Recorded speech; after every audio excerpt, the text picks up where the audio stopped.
Woki Vlog 2, kok sambil komunikasi sambil interaksi. Kenalin, aku Sirna dan di sini aku nggak sendirian loh, aku ditemenin sama Teh Tiara. Jadi kita bakalan ngobrol selama beberapa menit ke depan tentunya, dan kita bakalan ngasih tips-tips sambil ngasih pengetahuan baru Teh. Tentunya ada kaitannya ya sama ilmu komunikasi. Dan kita juga punya tagline, bener nggak sih? Bener banget. Apa itu tagline-nya? Yaitu You know what's Woki? Wow. Lagi deh sih Teh. 1, 2, 3. You know what's Woki?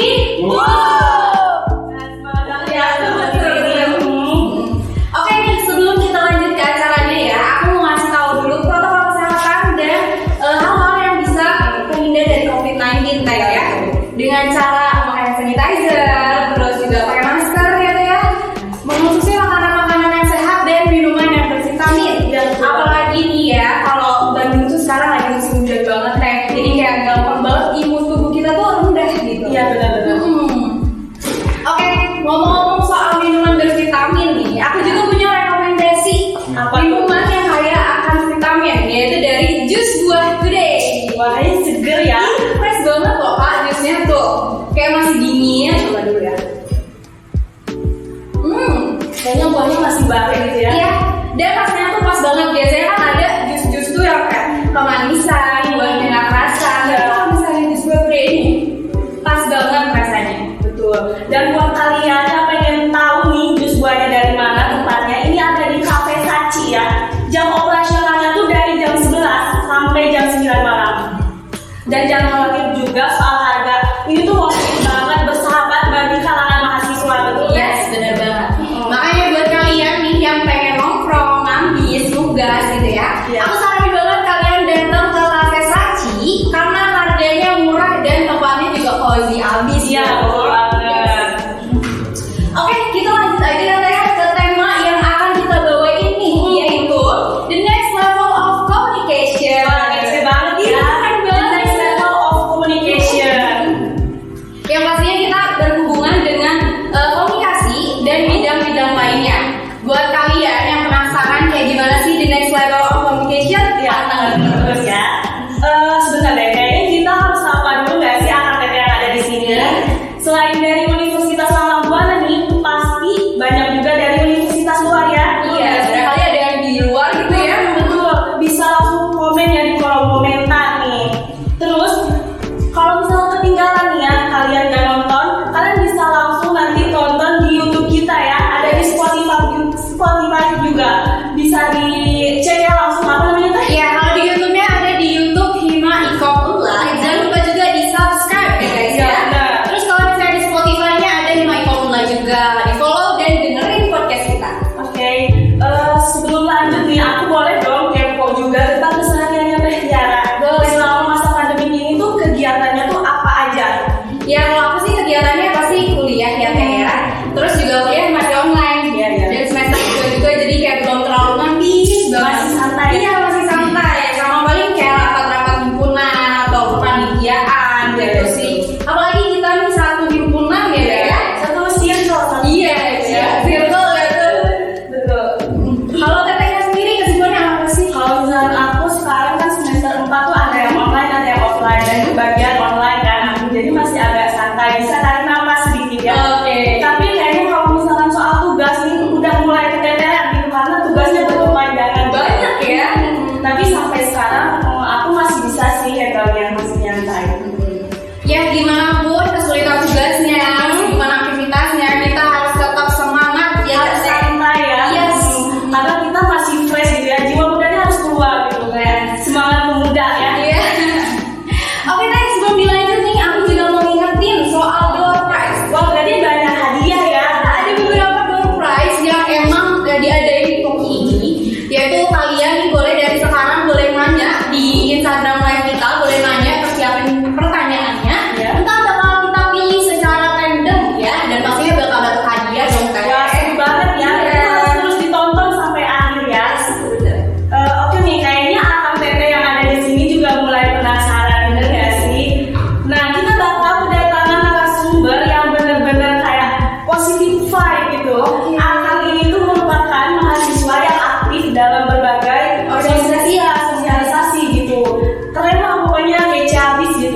langsung panggil aja gak sih? Iya, penasaran gak sih kayak gimana? Daripada nunggu lama, mendingan kita langsung panggil aja ya.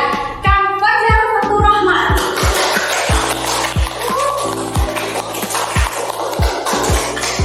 Halo. Halo. Makasih loh kamu udah menyempatkan datang ke acara kita hari ini. Waduh, sebenarnya aku yang makasih banget gitu. Ini pertama kali gitu. Pertama kali aku masuk di YouTube gitu ya. Normal bisa dibilang gitu. Cukup deg-degan juga bisa dibilang karena ya itu pertama kali. Malah biasanya pengalaman aku tuh jadi kayak deg-degan ini. Jadi MC-nya, jadi podcasternya gitu. Ya, Kakak gimana kabarnya? Baik. Alhamdulillah sehat. Alhamdulillah ya. Situasi seperti ini ya. Walaupun situasi seperti ini di tingkat kerunetan yang tinggi gitu ya. Lewat juga kesibukan kuliah, kesibukan organisasi dan yang lain-lainnya. Boleh dong Kang sama penonton sambil memperkenalkan diri lebih jelas dan mempromosikan diri Akang juga. Waduh, promosi. Oke, selamat siang teman-teman audiens dan juga penonton di rumah. Mungkin ada juga yang lagi nongkrong atau lagi kuliah. Nama aku atau mantannya kemana? Mungkin dari ada sedikit dari itunya nggak apa-apa. Bisa dipanggil Panji buat sekarang aktif jadi mahasiswa di Prodi Manajemen Unisba angkatan 2020 dan aktif juga di beberapa organisasi baik internal maupun eksternal. Yang pertama itu dari Himpunan Mahasiswa Manajemen, Staf Divisi Public Relations bidang Humas sebagai ketua bidang juga, dan di HMI Komisariat Ekonomi Unisba Bandung. Disclaimer dikit nih ya, ini kan dari teman-teman Ilkom Unla ya. Iya. Nah, Ilkom itu jadi jurusan sebelum pilihan aku sebelum masuk manajemen. Oh iya. Ya, tapi kurang beruntung. Kurang beruntung kayaknya jadi manajemen. Oke, aku juga mau kepo nih nanya tentang Akang ya. Kan di prodi aku juga ada manajemen komunikasi ya Kang ya. Iya. Ya manajemen komunikasi, cuman kita tuh lebih kayak ke dasar-dasarnya aja kayak apa yang saya tujuan dan lain sebagainya. Nah kalau misalnya di Akang manajemennya tuh seperti apa sih Kang? Boleh kali dijelasin? Oke, mungkin penjelasan ini sependapat saya karena saya belajar juga belum lama-lama banget terkait manajemen apalagi terkait komunikasinya. Di manajemen juga ada yang membahas terkait komunikasi, itu komunikasi bisnis, tapi itu baru dibahas di semester 5 kalau nggak salah dan saya kebetulan belum mengambil itu. Tapi itu saya paham sedikit karena sebelum tahun kemarin lebih tepatnya di bulan November Desember saya sempat bikin acara juga sama teman-teman himpunan yang acaranya itu webinar terkait public speaking. Nah, public speaking ini kita kolaborasi atau kerjasama juga sama mata kuliah komunikasi bisnis dengan dosennya yaitu Bu Esri sebagai pembicara juga. Nah, waktu itu kita kebingungan ya antara public speaking dengan manajemen itu gimana mengkomparnya, gimana kita menyatukan dua variabel ini yang bisa kan berbeda ya. Nah, akhirnya kita sharing di situ cari solusi ya. Kita sharing dengan dosen komunikasi bisnis dengan dosen terkait gimana ya antara public speaking dengan manajemen. Akhirnya kita nemuin lah dari komunikasi bisnis ini. Dari komunikasi bisnis ini ada beberapa plan, gitu. Ada beberapa tema yang bisa diusung. Yang pertama bisnis plan, bisnis terus ada bisnis general, ada digital marketing. Akhirnya kita pilih di situ dari hasil survei, ya dari hasil kalau nggak salah kita sempat ada survei buat narasumber lagi ke audiens, calon-calon penonton juga karena memilih digital marketing. Yang akhirnya digital marketing ini disatukan dengan public speaking. Nah, sempat jadi pertanyaan juga apa sih maksudnya hubungan apa antara digital marketing dengan public speaking gitu. Padahal kan kalau dilihat digital marketing itu nggak terlalu diperlukan public speakingnya. Tapi dalam digital marketing itu diperlukan pemasaran. Yang namanya marketing kan diperlukan pemasaran. Sedangkan dalam pemasaran itu kita perlu public speaking yang baik tuh. Kita perlu cara berbicara, the way to talk yang bagus gitu. Jadi komunikasi bisnis, komunikasi dalam dalam manajemen itu lebih ke kayak kita belajar etika bisnis juga, etika dalam berkomunikasi gimana. Lalu kita belajar bagaimana sih kita mempromosikan dengan cara yang benar. Bagaimana sih kita mempresentasikan proposal bisnis kita dan lain-lain. Lebih ke arah situ. Walaupun di komunikasi bisnis ini ya nggak menjadi mata kuliah yang benar-benar kita pelajari ya, karena kita fokusnya di manajemen itu seperti itu kali. berarti pasti bakal ada perbedaan, ada persamaannya gitu. Yang penting tuh pasti ada kaitannya sama komunikasi ya kan? Pasti. Karena Pasti. komunikasi penting gitu ya Iya. buat segala bidang. Karena kalau menurut aku sih gini ya, dari seluruh jurusan, seluruh prodi di universitas gitu ya, pasti berkaitan dengan komunikasi gitu ya. Karena komunikasi itu hal yang apa? Hal yang dasar, hal yang mendasar. Gimana cara kita berkomunikasi, gimana cara kita bisa memahami orang itu dari komunikasi ya. Nah, itu jadi dalam setiap bidang pun komunikasi pasti diperlukan. Itu paling menurut aku sih kayak gitu. Keren ya, berarti memang meskipun ada perbedaan tetap komunikasi itu penting ya. Iya. Bentar kan, kita juga kan ini ada door prize kan nih. Jadi bakal ada orang yang nanya ke Akang dan Akang boleh ngejawab dengan versi Akang gitu. Oke. Udah ada yang nanya belum tadi? Udah ada yang belum teh?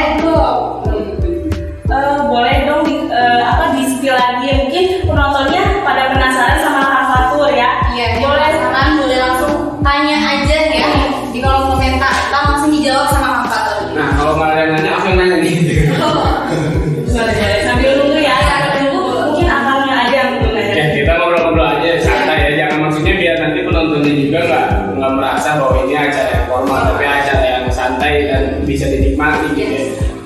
Paling kalau ya kalian sharing aja dari komunikasi ya, pasti kan kita di sini karena dari Hima Formula kita pasti arah pembahasannya banyaknya ke arah komunikasi.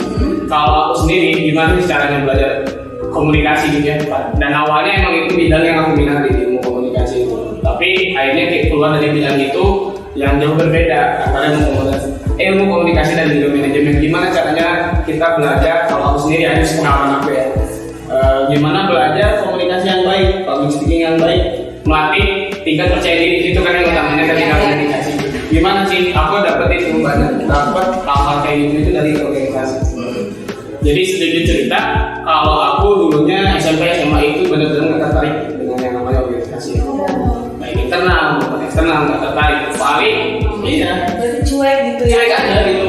SMP SMA kita masih di ya main. Iya, main belajar Main belajar uang, itu aja. Ngapain juga harus dirundet-rundet, kasarnya kita rundet-rundet balik sekolah apa? Iya, betul. Males ya. Iya. Nah, akhirnya sadar itu ketika kuliah. Ketika kuliah lihat kakak tingkat yang berorganisasi pakai baju PDH kayak gini kan, kerennya bisa pidato, Iya. bisa bikin suatu acara yang besar. Tertariklah di situ, masuk organisasi. Tapi awalnya itu bukan di organisasi internal, kalau saya di kampus itu awalnya masuk di organisasi eksternal dulu. Nah, di organisasi eksternal itu kan perbedaannya itu, di eksternal itu lebih ke dapat ilmunya, kita belajar, benar-benar belajar, bukan eksekusi. Nah, kita kalau aku itu dapat ilmunya di eksternal, dapat gimana caranya berorganisasi, ininya, di eksekusinya di internal. Di internal ada bagian di public relation, bagian humas. Yang di humas sendiri mungkin TPT di sini juga di humas juga ya, Iya. yang memang dituntut untuk bisa berbicara kan, Iya. yang memang dituntut untuk bisa komunikasi yang baik kan, public speaking yang baik kan. Humas itu kan hubungan masyarakat ya, Iya, turun langsung. Iya, turun langsung, berhubungan dengan mahasiswa aktif, berhubungan dengan nantinya dengan dosen. Nah itu. Lalu sebelum itu, ya sebelum ke arah organisasi, di waktu yang sama aku kepilih jadi ketua pelaksana Inovasi FEB 2020, yang mana itu acara yang cukup besar lah, bisa dibilang acara besar, acara angkatan 2020 yang jadi acara penutup buat angkatan 2020 di situ. Nah di situ dapat kayak sebelumnya nggak punya rekam jejak di organisasi banget nih, belum pernah jadi anggota, belum pernah jadi kepala divisi, tiba-tiba jadi ketua, harus memimpin 54 orang di satu kepala gitu. Kan itu pertama, itu pengalaman pertama di kuliah, itu susah banget di situ. Harus nyatuin idealis kita dengan mereka, ide kita kayak gini belum tentu diterima, itu yang susah banget. Pengalaman pertama di situ yang banyak belajar banget. Kita bisa memahami orang, kita bisa ketika permintaan kita walaupun secara hierarki atau secara struktural kita di atas sebagai apa ya, sebagai ketua, tapi nggak bisa semena-mena. Kita harus memahami ketika kita punya plan A, resikonya apa? Kita punya plan B, resikonya apa? Diterima nggak sama teman-teman panitia yang lain? Gitu. Terus cobaan yang pertama, dulu aku juga sama nggak pede. Ya, pasti ada juga. Iya. Buka rapat besar, terus harus ngomong di depan banyak orang, rapat besar kan susah. Ketika PD-nya itu nggak dapat. Kadang tipe lagi ngomong, kadang pengen di otak pengen kata-katanya itu yang baku, yang keren lah. Padahal nggak nyampe sebenarnya. Sering kan kayak gitu, kita sering dengar senior-senior kita siapa pakai bahasa-bahasa ketika beda tuh bahasa-bahasa yang memang organisatoris banget lah. Kita pengen ngikutin padahal nggak bisa. Itu kan harusnya sesuaiin aja dengan kemampuan kita. Yang penting kita udah belajar kan. Nah di situ mulailah belajar sampai akhirnya acaranya terlaksana. Dibenturin juga di waktu yang sama di organisasi di kampus internal. Ya jadi di situ disebut ancur buat kuliah enggak juga sih. Maksudnya bisalah selaras dari ada 3 berarti antara kuliah, organisasi dan juga kepanitiaan selama 1 semester full itu alhamdulillahnya semuanya bisa terselesaikan dengan dibagi waktunya juga dengan benar ya. Dibagi waktunya dengan benar. Mungkin di apa ya? Kalau orang-orang pandemi nyesal atau gimana, kalau aku ada alhamdulillah. Iya. Karena jadi online kan lumayan, jadi nggak terlalu sibuk juga. Jadi kuliahnya online, rapat-rapatan serba online juga masih bisa jadi. Nyantai gitu ya. Nah, ya paling kalau aku sih dari organisasi itu sih yang utamanya. Makanya kalau aku sendiri sekarang berarti udah jalan 4 semester ya. Dibandingkan ilmu yang didapat atau apa ya, wawasan yang didapat di mata kuliah di jurusan aku lebih banyak yang didapat dari organisasi. Berarti semuanya berproses ya, nggak langsung jadi keren gitu. Iya. Oke, kita tanya lagi ya. Mungkin udah ada yang tanya kali ya sekarang. Belum ada teh. Oh belum ada. Ini aku boleh dulu. Oh boleh silakan. Iya, boleh. Buat Bude. Emang jus. Boleh lanjutkan. Oke, kayaknya aku mau nanya nih Kang. Apa hobinya apa sih Kang? Buat sekarang ya, hobi aku tuh aneh sebenarnya, beda-beda, bisa beda-beda. Random aja. Kalau sekarang sih lagi hobi main game aja. Setiap hari main game. Tapi ya dengan main game nggak semua teman-teman main game. Berarti di luar kegiatan pasti nge-game gitu ya healingnya. Iya, jadi sendiri nge-game. Aku juga tadi sempat nyimak Akang tuh bilang aktif di bagian staff divisi public relation ya. Nah aku juga kepo dong, pengen tahu gitu hal positif apa sih yang sering terrealisasikan gitu. Dan pastinya ada hal negatif juga nih ya Kang. Yeah. Boleh dong diceritain versi Akang aja nggak apa-apa. Hal positifnya yang pertama dari aku di sebagai staff di divisi public relation itu yang pertamanya kita dapat keluarga baru. Itu yang pertamanya kita dapat keluarga baru. Maksudnya dapat keluarga baru juga di sini. Kita kan di situ bergaul satu himpunan, satu divisi dengan kakak tingkat kita. Yang kadang di kampus tuh kita ada jarak dengan kakak tingkat. Karena kan sering kayak gitu ya, ada jarak, bingung buat komunikasi, malu buat bertanya. Tapi dengan hal tersebut itu hilang. Jadi satu keluarga aja, walau bukan jadi teman, tapi benar-benar jadi keluarga. Kadang jadi ada gimana ya, jadi tempat curhat juga. Kadang di luar masalah organisasi, di luar kepentingan organisasi kita sering sharing juga permasalahan apa ini. Terus misalkan gimana cari solusi buat satu orang yang tiba-tiba hilang. Nah itu tetap dirangkul sama kita. Makanya rasa keluarganya dapat banget. Nah buat hal negatifnya apa? Hal negatifnya itu yang namanya berorganisasi ya. Berorganisasi dalam satu periode itu bukan waktu yang sebentar. Let's say 1 tahun lah. Nah, dalam 1 tahun itu kita harus bikin komitmen dari awal sampai akhir dengan komitmen yang sama, dengan semangat yang sama. Kan itu susah ya. Ketika ada di tengah jalan kita dapat kesibukan yang lain. Di tengah jalan tiba-tiba malas. Di tengah jalan tiba-tiba aduh udah, yang penting aktivitas saya udah selesai. Banyak gitu ujiannya ya. Banyak banget yang kayak gitu. Dari aku aja, maksudnya tiba-tiba ada yang kayak gitu. Kadang akunya ada di titik itu. Kadang akunya ada di titik itu. Ada di titik kayak di chat tiba-tiba ini males. Tapi apa yang bikin kita harus balik lagi ke sini? Lihat kita di awal apa? Lihat kita pola. Penasaran gimana sih di organisasi? komitmennya belum dibangun setinggi itu. Komitmen dia belum bisa dibuat sekuat itu di organisasi dalam satu periode itu. Hanya paling positif, semuanya juga ada positif negatif ya. Iya, Positifnya itu, positifnya ini, dan resikonya ya banyak juga. Iya benar-benar. Yang negatifnya jangan diikutin aja ya. Jangan. Hal malas itu harus dihindari. Iya, dijauhin lah ya, gimana caranya biar dia tuh si negatif itu nggak ada. Iya, kalau niatnya tujuannya kita emang buat cita-cita kita gitu, udah nggak usah didengerin gitu kata orang lain. Langsung aja ke tujuan kita kayak gimana gitu. Dan intinya dalam organisasi itu harus bikin kekeluargaan sih. Iya. Jadi ketika ada satu atau dua orang yang lagi turun lah semangatnya, lagi malas-malasan, ya bantu dirangkul sama orang yang terus semangat. Iya. Pasti dimotivasi terus. Toh dia juga pasti ada titik sadarnya. Iya benar. Toh nggak ada kemungkinan juga dirinya sendiri yang lagi malas, orang yang memotivasiin orang yang malas di kemudian hari ada kemungkinan dia yang malas. Iya, benar.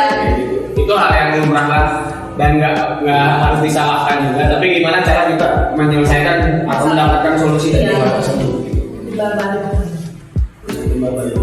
Oke, ada pertanyaan nih ya kayaknya dari audiensnya, boleh dong sebutin. Ada tadi dari Tasrita, katanya bagaimana akan memanage waktu antara kuliah dan organisasi karena masih banyak yang mungkin kesulitan untuk memanage waktu.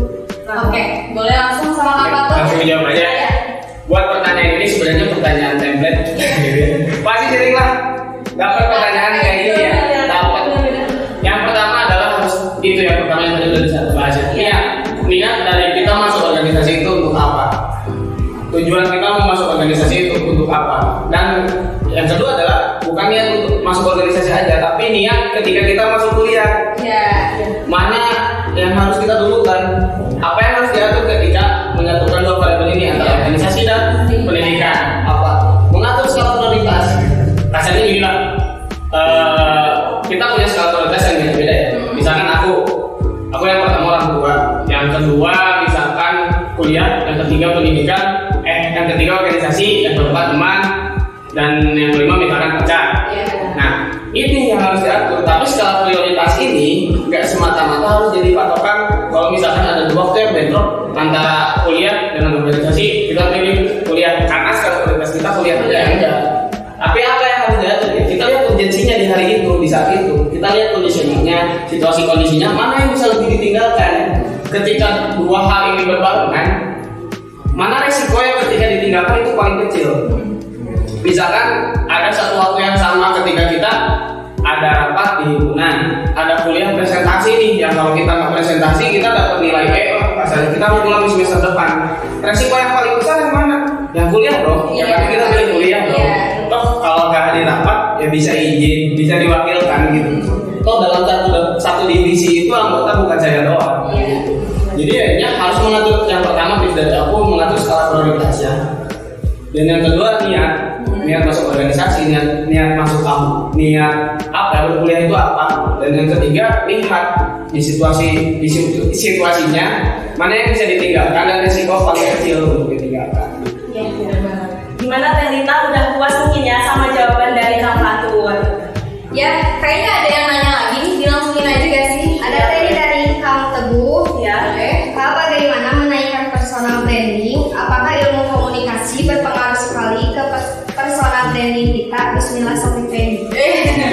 Boleh kan?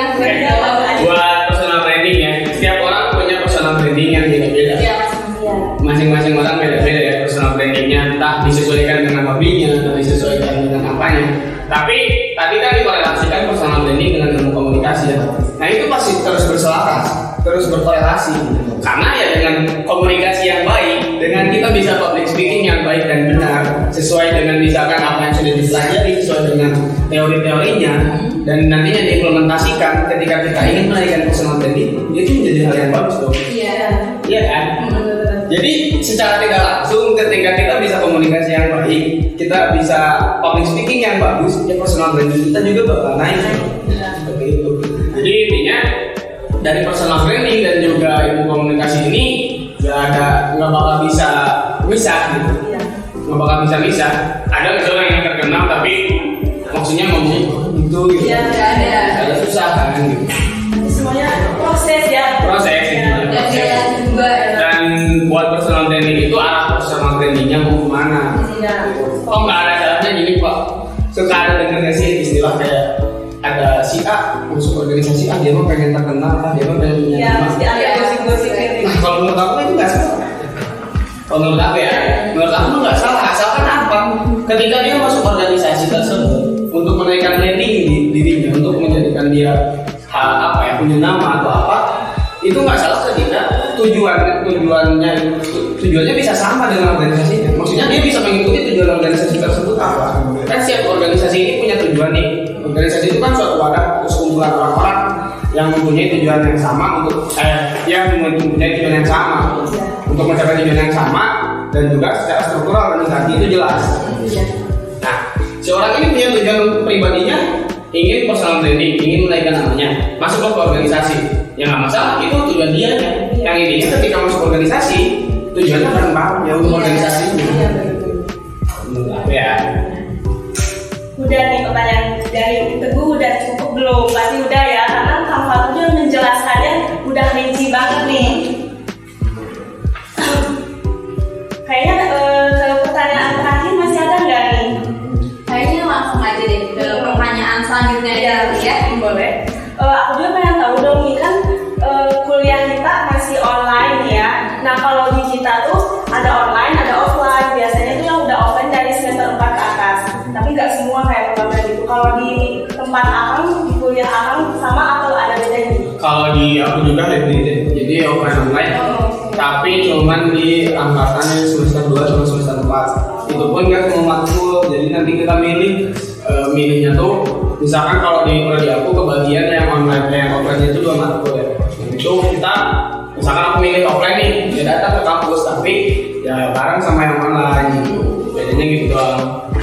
Kalau dulu kan semester 1, 2, 3 tuh benar-benar online kan ya. Dan itu di situasi kayak gitu bingung banget, benar nggak sih? Iya benar, semua orang tuh jadi kayak malu buat ngomong, apalagi buat online jadi nggak pede. Buat kayak malu, buat bertanya malu.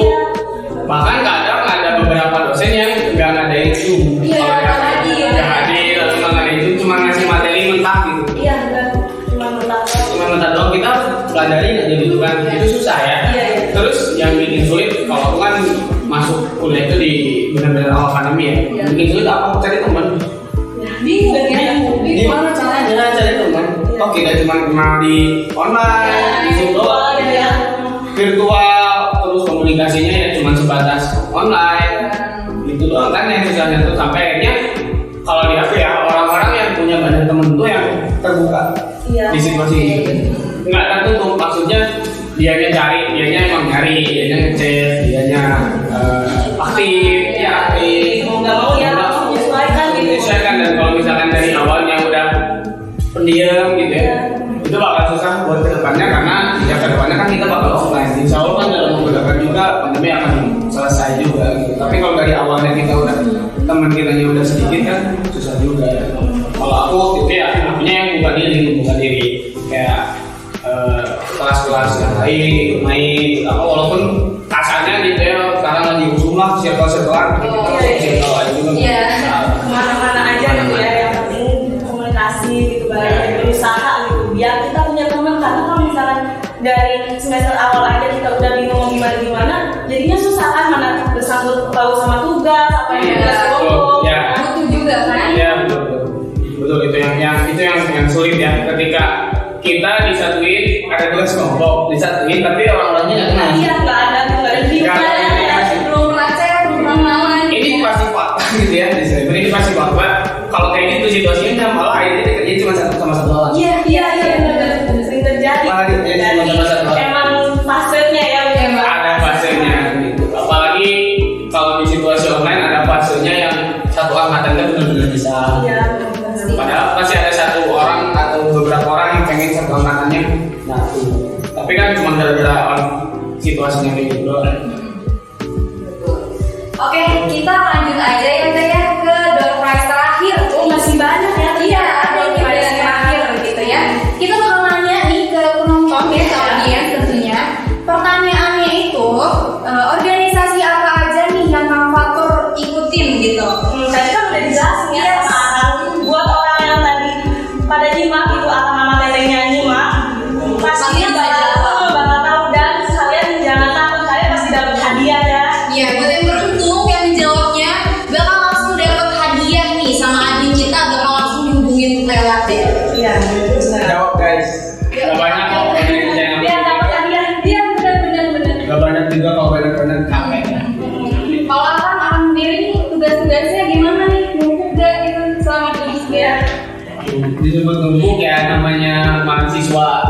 yang disibukkan dengan organisasi pasti kecatetan. Iya, iya. 2 jam baru beres baru dikumpulin pasti kayak gitu ya. Bahkan sampai kadang lupa.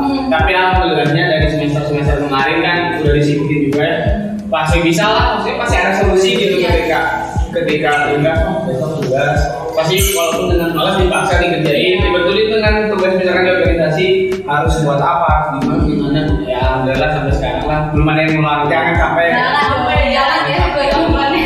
kesian nanti kan si mama gitu. Iya, dia tuh berbayar. Bayarannya ya belum. Bayar. Kalau kita sendiri gimana nih bulan ini? Aku sih. Oh, jadi apa yang nanya? Kalau apa ya? Santai. Kita ngobrol santai aja. Kalau aku masih online kan, karena aku baru semester 2 kan, jadi kayak masih online gitu, belum ada kabar offline-nya. Mungkin kalau teteh udah ada offline Ya udah ada sih, tapi kayaknya nggak semuanya sama kayak Akang tadi, cuma apa ya, beberapa kelas yang terpilih aja karena yang masih pandemi itu kan, jadi cuma kayak ditarget beberapa orang itu juga. Kalau nggak salah juga nih, cuma dari absen ganjil genap itu yang hadir ke kampusnya, jadi emang nggak semua. Tapi buat tugas-tugas dan dunia aman ya. aman. Ya aman-amanin aja gitu buat diri sendiri. Apalagi banyak relasi gitu ya, banyak relasi jadi kayak bisa sharing juga yang kayak video gitu. Makanya harus aktif Kawan ya. Jangan nutup diri lah ya. Iya, Jangan nutup diri, harus terbuka, aktif, berani buat ngobrol sama orang lain. benar-benar. Boleh juga dong disampaikan nih apa kesan-kesan sama motivasinya Akang untuk penonton yang ada di sini, anak neneknya juga pengen tahu gitu, pasti kan memotivasi banget gitu ya kegiatan organisasi Akang juga. Ya paling kalau aku nyampein kesan dan pesan, jangan anggap aku sebagai narasumber atau orang-orang yang berpengalaman yang udah berpengalaman. Enggak, juga di sini sama-sama belajar, sama bicara, sama Katrina di sini sebagai undangan juga. Intinya ketika kita di situasi seperti ini ya, kita di pandemi seperti ini, kita dibenturin juga dengan harus berkuliah, kan banyak kendalanya, banyak hambatannya, kesulitan untuk berkomunikasi, kesulitan untuk untuk membuka diri lah, itu yang kesulitannya. Tingkat percaya diri juga pasti menurun lah ketika seperti ini. Jangan ini lah, intinya jangan terlalu nyaman di zonanya. Iya. Coba berani keluar, coba jangan menutup diri, membuka diri kepada orang lain. Toh pasti ada manfaatnya. Terus buat teman-teman yang bertanya lah terkait masalah kuliah dan organisasi, yang masih bimbang nih menentukan apakah akan masuk organisasi, apakah akan berkecimpung di dunia organisasi, nggak ada salahnya, coba aja dulu. Kan kalau sekarang lagi lagi banyak juga gitu ya. Statement ngapain sih berorganisasi di situasi seperti ini, ngapain sih mending magang lah, mending kerja lah, mending bisnis lah, mending apalah. Ya itu sih balik lagi dengan tujuan masing-masing ya. Beda-beda ya. Iya, tujuannya beda-beda. Maksudnya ketika bisa disatuin antara magang, bukan antara bisnis dan organisasi, kenapa enggak? Iya. Ketika bisa disatuin ya, balik lagi ke tujuannya. Terus ketika kita misalkan berorganisasi nih, terus berarti ada dari dua pilihan nih, antara berorganisasi atau bisnis. Berarti kita mengorbankan bisnis kan? Iya. Atau mengorbankan kerja. Nggak ada salahnya. Toh di organisasi apapun yang kamu dapat itu pasti bermanfaat. Dan ketika mengorbankan organisasi, ya resikonya kamu mungkin ada resikonya juga nih. Kamu memilih untuk bisnis atau kerja, kamu pasti dapat manfaat di situ. Ya semua juga ada manfaat. Iya. Nah itu, jadi intinya kalau bisa disatuin, cobain aja satuin. Tapi pasti susah. Ketika harus memilih dari dua pilihan tersebut pasti ada risiko dan konsekuensinya masing-masing. Ketika milih A, ya kita dapat manfaat A, risikonya B, C, D.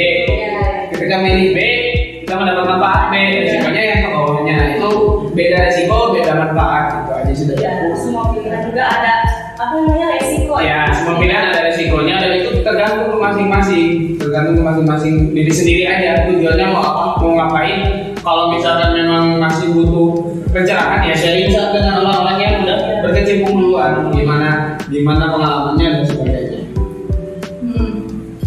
Oke, aku juga mau nanya lagi nih Kak. Kan ini gak sih kayak lagi sibuk kerja atau apa pas time mungkin emangnya? Ya, tadi belum disebutin juga. Kalau sekarang aku lagi sibuk juga di samping kuliah, organisasi dan sebagainya. Aku lagi sibuk juga, lagi ngerintis juga ini. Kebetulan kayak bisnis kecil-kecilan lah sama teman berdua.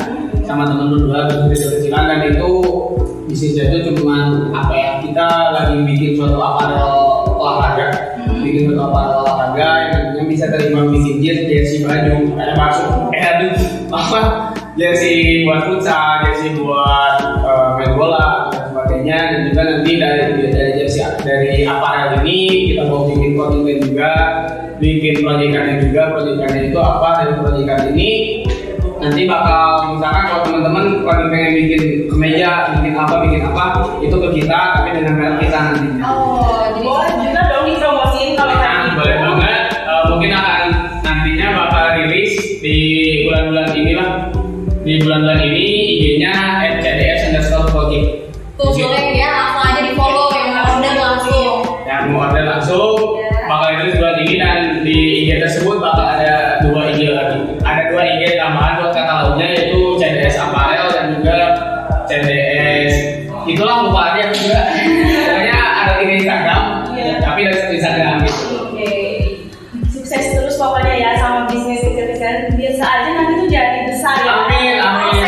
Proses kan. Ini dicoba dulu. Yang penting dicoba dan berani mencoba. Ya, betul. Bener banget ya. Oke, kita mau nanya-nanya lagi nggak nih Teh? Boleh. Orangnya. Kalau misalkan dari ada penonton ada yang mau tanya lagi nggak nih? Ya, yuk tanya-tanya aja. Iya. Biar berinteraksi juga. Buat audiensnya ada kali mau nanya gitu, masih kepo nih tentang fotografer seperti apa, boleh kita. Oke. Kalau akan sering nongkrongnya di mana sih? Sekitaran Bandung sih pastinya. Oh di Bandung. Di Bandung. Ngopi kah? Apa jus gitu? Ngopi, jus juga pastinya di bawah today. Oh, Ya, dan sering juga nongkrong di Buat Today ya. Sering. Beberapa kali walaupun nggak sering-sering banget. Karena nongkrong itu ya penting sih menurut Iya. saya.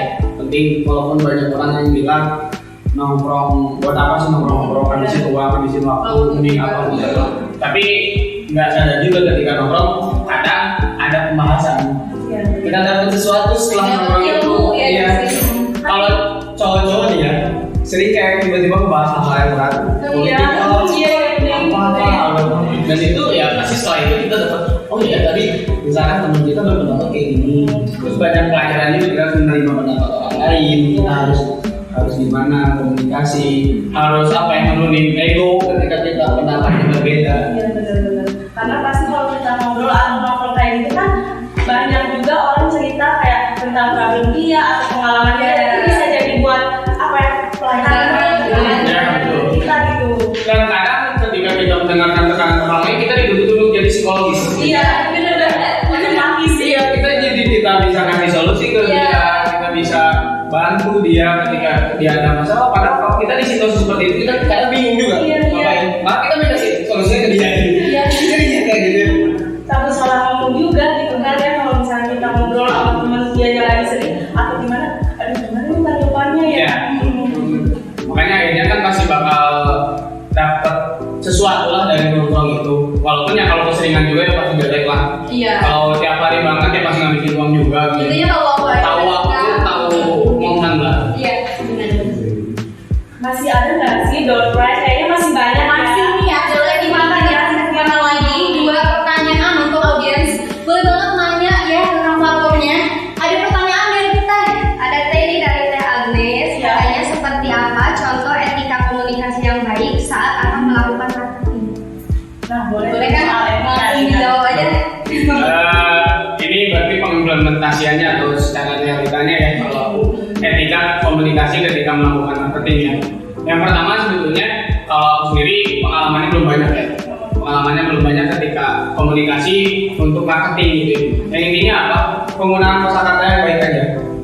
Disesuaikan aja dengan orang yang sedang kita ajak bicara. Disesuaikan dengan orang yang ada kita ajak bicara. Kan yang pertama kan tadi berbicara etika ya. Etika, pahami dulu etika itu apa gitu. Iya. Pahami dulu etika itu apa. Ketika kita berbicara dengan orang yang lebih tua ya harus udah tahu dong harus gimana. Ketika kita berbicara dengan yang seumuran sama kita udah tahu dong harus etikanya seperti apa. Nah itu sih utamanya. Kalau dia kan etika apa ya, komunikasi ketika bermarketing itu sebetulnya nggak dipelajari banyak, tapi bakal dapat ilmunya ketika kita sudah terjun di dunia tersebut. udah terjun di dunia tersebut. Salah satu contoh yang pernah aku lakuin itu adalah aku nge-brandingin usaha aku di sana. Yang pasti nggak bakal nge-brandingin dulu keluar gitu ya. Pasti ke teman-teman terdekat dulu, teman-teman terdekat terus dia misalkan beli, terus dia buat, pasti dia ngomong ke temannya, ngomong ke sini, nah iya, jadi akhirnya dari mulut ke mulut kan. Nah, yang utamanya etika adalah itu harus tahu siapa yang diajak bicara dan tujuan kita ketika berbicara berkomunikasi itu untuk apa, bermarketing nih, untuk marketingnya apa, untuk bermarketing apa, itu disesuaikan semuanya. Jangan apa ya, jangan etika komunikasi untuk bermarketingnya. Ya udah kayak ngobrol santai ya enggak. Iya, ada caranya, ada tujuannya kan. Nah, untuk mencapai tujuan tersebut dan untuk mencari caranya kan yang tahu siapa? Ya diri sendiri dong. Intinya juga bisa menempatin ya. Sama siapa? Dan juga disesuaikan dengan gaya kita sendiri. Dengan kitanya seperti apa sih orangnya. Jangan pengen ketika bermarketing, ketika berkomunikasi, jangan pengen kayak orang lain. Oke, nggak apa-apa, ambil beberapa contohnya gitu. Tapi tetap jadi diri sendiri dengan cara kamu berbicara, dengan cara kamu ya style kamu lah. Ya, karena kita kan punya ciri khas masing-masing ya. Setiap kita mau sama siapa, maunya gimana, mungkin kita bisa dikomunikasiin kayak misalnya aku nih sama aku beda umur, tapi gak apa-apa tuh santai aja ngomongnya. Berarti kita harus santai, dan gak usah jadi terlalu atau berdegan gimana ya. Soalnya kita berarti gimana personal orangnya juga harus diperhatikan ya. Betul. Dan dalam etika intinya harus benar salah ya. Oke, ada pertanyaan lagi kan kita? Ada teh ini dari Teh Mutiara. Iya. Proses terberat apa yang udah dilalui? Apa gitu yang paling beratnya? Proses terberat yang mungkin tadi sempat dijelasin dikit ketika apa ya, ada di suatu kepanitiaan di situ menjabat sebagai ketua pelaksana, yang di situ tuh dibebankan itu harus jadi acaranya itu dibebankan kalau itu. Jadi si inaugurasi ini kan acara terakhir ya kan, acara utamanya lah, acara puncaknya sebagai pengukuhan bahwa kita itu mahasiswa. Nah, di situ kita dituntut karena inaugurasi ini setiap tahunnya pasti ada di fakultas, dan di fakultas lain itu sama. Sampai jadi ya ini inaugurasi acara ini tuh jadi apa ya, jadi gengsi lah. Gimana caranya kita lebih besar acaranya dari angkatan sebelumnya? Gimana caranya kita lebih besar dari fakultas lain? Nah, itu kan persiapan yang cuma sebentar, cuma 6 bulan. Kita di situ tuh benar-benar semuanya awam nih panitia. Kita nggak tahu secara administrasi, bikin proposal itu ternyata banyak revisinya. Bikin proposal sampai berbulan-bulan, padahal sponsor udah nunggu. Itu kan kebutuhan RAP, canggih anggaran biaya bisa sampai 50 juta. Sedangkan di hamil 2 bulan baru kekumpul 10 sampai 15 juta doang. Itu kan gimana caranya, cari solusinya. Terus misalkan nyatuin pendapat teman-teman yang A, B, O sampai maksudnya di situasi kayak gini, situasi genting hamil sebulan itu kan pasti apa ya, genting uang belum ada tapi ini udah harus kayak gini buat pembayaran sound system, pembayaran lokasi, pembayaran gestar, pembayaran dan sebagainya itu udah harus dibayar gitu ya. Nah itu di situ, tapi di situ ya harus tetap tenang ketika maksudnya kita sebagai ketua nih ada keributan atau ada perbedaan pendapat, ya di situ kita berperan lah, gimana caranya cari solusinya sampai kita rangkul ada masalah apa sih di divisi kamu, di divisi acara, di divisi ini ada masalah apa sih kayak gini, misalkan punya ada PR yang belum diselesaikan dalam beberapa minggu, ada 4 sampai 5 pembahasan yang belum selesai. Oke, kita cari solusinya di situ. Ada anggota berapa, anggotanya berapa, 7, ini ada berapa PR, ada 6, kasih satu-satu dulu ditanggung jawabkan, nanti di dalam satu rapat dibahas disepakati atau tidak. Nah itu kan sampai hamil seminggu uang kurang lah, itu Pak, mungkin pasti ada aja lah hal-hal yang di luar teknis gitu ya. Lokasi baru ditentuin berubah gitu, lokasi berubah di hamil seminggu, terus perizinan untuk lokasi yang awalnya kan asalnya mau semi offline kan, jadi akhirnya itu ada penontonnya itu nggak di ACC sama fakultas sama kampus karena waktu itu masih pandemi juga, masih lagi naiknya, nggak di ACC padahal kita udah sempat kayak nge-DP lokasi. Wah itu sempat kayak inilah, tapi tantangan banget itu jaga sampai tidurnya tenang, apa yang terus diteleponin sama ini, tapi ada banyak pelajaran yang banyak banget tadi. Berarti kita tuh belajar ini ya, berpikir kritis. Nah iya betul, itu belajar berpikir kritis. Nah kalau aku waktu itu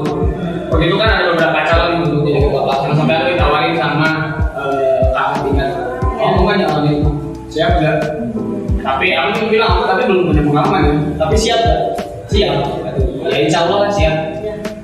Di situ kenapa aku siap? Karena aku pikir aku tuh pengen dikasih rodat gitu. Malah gitu saya. Menantang ya. Pengen dikasih rodat lah karena pengen dikasih apa ya suatu masalah yang kita harus berpikir cepat. Decision maker kita diuji banget di situ. Bahkan ketika pelaksanaan acara itu diuji banget decision maker. Ketika ada satu mitra yang telah datang sedangkan tanggal udah dibuat. Itu decision maker kan harus dibuat ya. Terus buat closing buat apa? Dalam sepersekian detik kan harus bikin keputusan tiba-tiba dalam divisi acaranya datang ini gimana? Ini gimana? Ini. Dia terlalu ini. Itu harus cepat ya. Iya. Dan berpikir cepat itu yang sulit sih dulu. Berat ini, kalau misalnya lihat tantangan terberat tuh emang kita tuh untuk buat berpikir kritis ya yang proses semuanya. Jadi titik dimana terberat kita nih mau gimana pun, jadi kita sharing, jangan kayak bawa rodet sendiri ya. Kita kan punya teman-teman, punya lingkungan, Banyak relasi. kita setidaknya tuh bilang kayak, aduh ini aku udah nggak bisa nanggepinnya nih mau gimana gitu kan. Ya udah gitu kita sharing ini aku boleh dong minta bantuan dari teman-teman gitu ya. Jangan kayak gara-gara kita punya tanggung jawab dan ini tugas aku kayaknya aku nggak bisa tapi dipaksain nanti kan akan kacau ya. Kan balik lagi ke tadi intinya adalah komunikasi. Iya, komunikasi penting banget. Ya, gimana nih Teh udah kan yang dijawab pertanyaannya sama Kang Fatun. Jadi kesimpulan dari pembahasan kita ini yaitu kunci dari segala apa yang kita lakukan itu apa? Komunikasi, benar ya sih? Dari apapun, mau kebidakannya apa, kegiatan kita apa, proses kita apa, semuanya itu harus berjalan dengan baik dengan cara komunikasi yang baik. Tanpa komunikasi yang baik pasti kita bakalan komunikasi ya, sampai. Apalagi nih anak hip-hop jangan sampai dari komunikasi karena itu di luar dari batas banget ya kita ya. Banget kita yang sosialisasi, berorganisasi, patut banget menuntut apa ya komunikasi yang baik ya, harus gitu diwajibkan. Ya, kasih semangat dong nih Kang buat teman-teman mahasiswanya yang lagi rumput sama tugas ya. Buat teman-teman mungkin beberapa pesan terakhir atau bukan terakhir lah dari aku ya. Tetap semangat terus buat kalian semua, sama-sama belajar di sini. Jangan anggap aku Tetiara atau di sini sebagai orang yang udah wah, udah berpengalaman. Kita di sini sama-sama belajar. Ambil positifnya, buang yang jelek-jeleknya. Jauhin deh. Tadi Pak, yang jelek-jeleknya, sebenarnya apa-apanya, apalagi yang nggak pantas untuk diserap, jangan diserap lah. Akhir kata, mohon maaf bila ada salah-salah kata dari aku sebagai narasumber. Bila topik walhidayah. Wassalamualaikum warahmatullahi wabarakatuh. Ya Teh ya, kita udah gak kerasa nih udah beberapa menit ngobrol sama Kang Fatur. Aku mau ucapin terima kasih ya Kang ya sudah hadir, sudah meluangkan waktu di sini. Terima kasih juga buat teman-teman audiens yang udah mau datang dan ikut partisipasi di dalam meramaikan kopi ini. Jangan lupa tetap patuhi protokol kesehatan dan semoga kopi ini menjadi bermanfaat dan menambah ilmu kalian ya. Aku Tiara Dan aku Firna. Terakhir dari aku, sukses terus buat tim Maikom. Iya.